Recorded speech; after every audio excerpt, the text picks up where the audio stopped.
karena ini bukan kali pertama. Ada juga dulu orang Aceh mengaku-ngaku sebagai karyawan saya. Udah sempet dipanggil juga, udah sempet hampir menjadi tersangka saat itu ya. Cuma memang setelah dilakukan proses mediasi, saya kan nggak tegaan orangnya. Akhirnya kita memutuskan untuk ya udah dilepas saja. Tapi untuk kali ini kayak seperti enggak. Kita sepakat untuk melanjutkan karena dengan harapan bisa menimbulkan efek jerah untuk orang-orang agar lebih hati-hati lagi.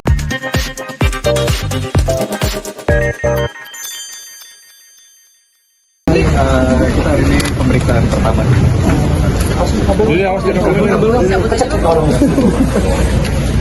Yuk kasih lewat.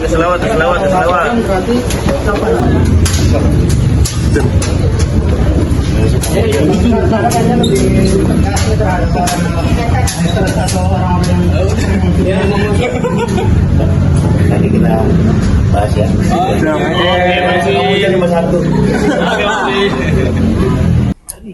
Ya, saya sudah melakukan sebagaimana secara normatif dan sudah memberikan keterangan berupa beberapa pertanyaan tadi yang diajukan oleh penyidik. Tinggal nanti selanjutnya kita akan serahkan ke pihak yang berwajib. Ya, ada beberapa narasi-narasi yang saya anggap sangat memberikan impact negatif ya terhadap persepsi publik untuk saya pribadi. Dan tidak hanya saya pribadi, namun juga pengaruhnya ke keluarga saya juga, di mana aktivitas saya terganggu, di mana banyak keluarga-keluarga dari jauh-jauh menanyakan hal-hal yang sesuai dengan narasi yang dibikin oleh si orang ini, si pembuat hoax ini. Ada dari berbagai macam platform. Ada sekitar 6 akun tadi. Yang mana? Kasusnya mana? Ya, yang rumah tangga dulu. Itu enggak.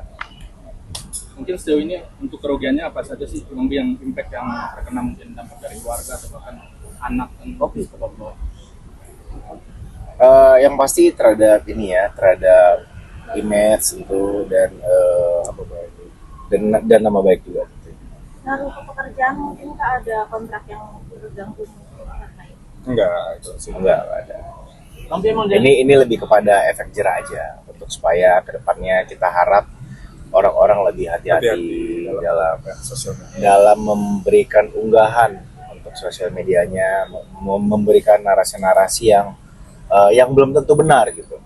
Terkait dengan keberadaan akun-akun tersebut, memang sebenarnya sudah ada beberapa yang telah terdeteksi. Cuma kan hal ini kan harus melalui mekanisme hukum dan prosedural yang berlaku. Jadi memang kita akan mengikuti saja, nanti dari rekan-rekan penyidik akan melakukan prosesnya akan seperti apa. Nanti kita akan sama-sama tunggu bagaimana hasilnya sih. Karena ini bukan kali pertama. Ada juga dulu orang Aceh mengaku-ngaku sebagai karyawan saya. Udah sempet dipanggil juga, udah sempet hampir menjadi tersangka saat itu ya. Cuma memang setelah dilakukan proses mediasi, saya kan nggak tegaan orangnya. Akhirnya kita memutuskan untuk ya udah dilepas saja. Tapi untuk kali ini kayak seperti enggak. Kita sepakat untuk melanjutkan karena dengan harapan bisa menimbulkan efek jerah untuk orang-orang agar lebih hati-hati lagi gitu. Bang Bilal udah mencari tahu belum sih, atau kepo mungkin netizen itu cowok, cewek, atau ibu-ibu atau bapak-bapak mungkin seperti apa? Ya ada beberapa. Ada campuran sih mas gitu. Jadi bukan campuran secara gender. Cowok, ya. cewek atau gitu ya? Ya, ada kecewaan, Waduh. cowok kecewaan enggak. Karena mungkin lebih ke anak-anak muda atau Ada beberapa. Ada beberapa.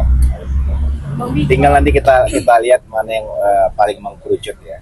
Kalau memang misalkan ini kan berjalan ya, apabila nanti mereka ada yang DM dan meminta maaf, apakah akan diselesaikan secara kekeluargaan dari yang sebelumnya atau tetap dilanjut? Jawabannya tadi sudah tegas bahwa mekanisme hukum akan tetap kita tempuh, kita akan proses. Untuk permintaan maaf saya rasa memang Bilar juga memang harusnya memang sudah memaafkan, tetapi kan balik lagi mekanisme yang kita tempuh ini kan untuk memberikan sebuah dampak ke depannya agar masyarakat mungkin lebih bijak lagi dalam menggunakan sosial media. Jadi saya rasa jawabannya tegas bahwa kita akan tetap melakukan proses. Tapi sudah ada etikat baik dari mereka kan setelah dilaporin Sejauh ini.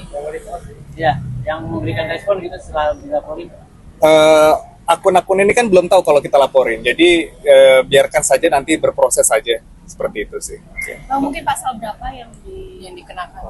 Beraneka ragam ya, karena memang ada beberapa akun, jadi memang ada pasal-pasal yang disangkakan itu ada pencemaran nama baik, fitnah, dan ada dengan berita bohong seperti itu. Jadi memang tidak spesifik dikenakan pasal berapa karena memang akun ini kan banyak.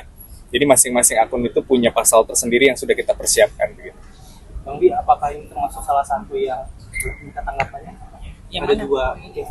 Yang ini satu, Apakah itu termasuk dan yang ini satu. yang narasi? Kita belum bisa buka, Kita belum bisa buka. dulu ya. Nanti dalam waktu dekat nanti akan proses itu akan berjalan. Kita tunggu waktunya, nanti kita pasti akan update ke media, teman-teman media.